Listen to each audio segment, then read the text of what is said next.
Matahari pagi mulai nampak di ufuk timur. Jumadi mempersiapkan diri untuk kembali ke rakitnya.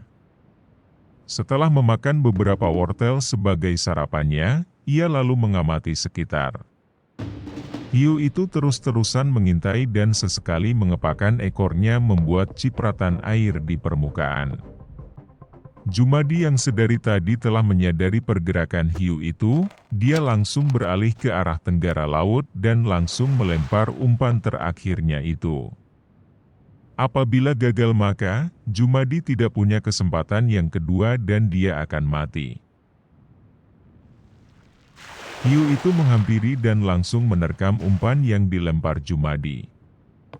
Jumadi tak mau menyia-nyiakan kesempatan emas ini, dia langsung berenang ke arah rakitnya selagi si hiu sedang sibuk mengoyak-ngoyak umpan yang dilempar Jumadi. Semua gaya renang ia gunakan, mulai dari kupu-kupu, kura-kura, laba-laba, hingga lumba-lumba.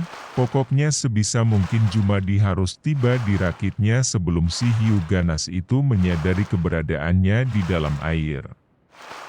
Akhirnya Jumadi sampai dengan selamat tanpa kurang apapun. Ternyata Kapten Jono akan segera pergi pagi ini.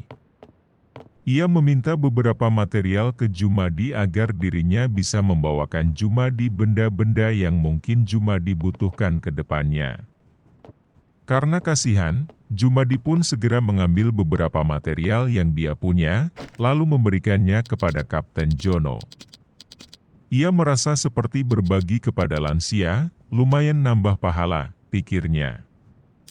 Setelah menerima beberapa barang dari Jumadi, Kapten Jono pun pamit. Sampai bertemu lagi ya, Jumadi. Jaga dirimu baik-baik di sini. Kapten Jono pun menghilang di telan ujung cakrawala.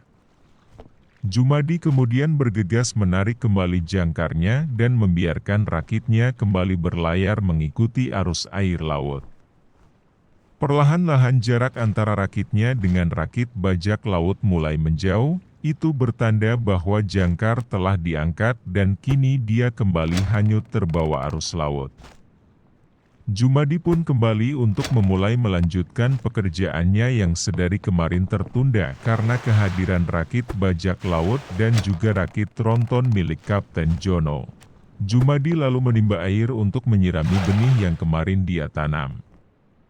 Tanahnya mulai mengering, makanya harus dibasahi kembali. Melihat dia masih memiliki sisa tanah, Jumadi lalu membuat sepetak lahan untuk dirinya kembali menanam benih di lautan ini. Dan anehnya lagi, benih yang disiram menggunakan air laut tidak mati dan malah tumbuh berkembang. Setelah semuanya telah selesai, Jumadi pun bersiap-siap untuk beristirahat, mengingat dirinya belum tidur semalaman, jadi ini saatnya untuk tidur.